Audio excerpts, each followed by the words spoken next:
Loin de la polémique sur les minarets qui fait rage en Suisse, les plans de la future grande mosquée de Marseille présentent une tour blanche de 25 mètres de hauteur. Ce minaret qui dominera le quartier de Saint-Louis restera néanmoins silencieux.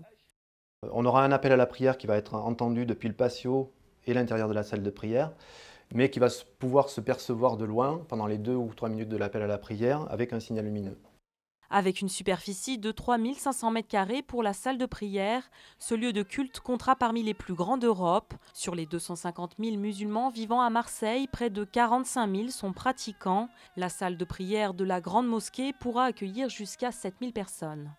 La mairie a soutenu ce projet parce que le rôle du politique en France n'est pas de se mêler de religion. Mais par contre, le maire de Marseille, c'est le maire de tous les Marseillais.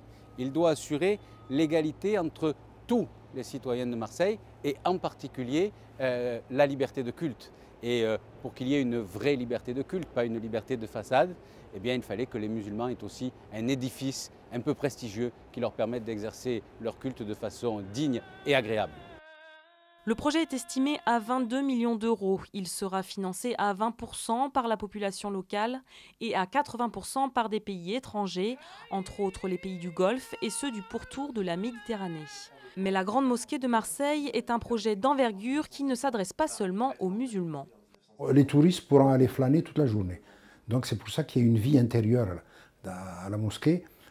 Il y a des endroits où on peut s'asseoir, prendre des rafraîchissements, notamment dans une cafétéria, on peut manger dans un restaurant, on peut aller à la bibliothèque, on peut éventuellement assister, puisqu'il a été prévu dans le projet un amphithéâtre d'une centaine de places où il y aura des expositions, des débats sur l'islam et les autres religions également monothéistes.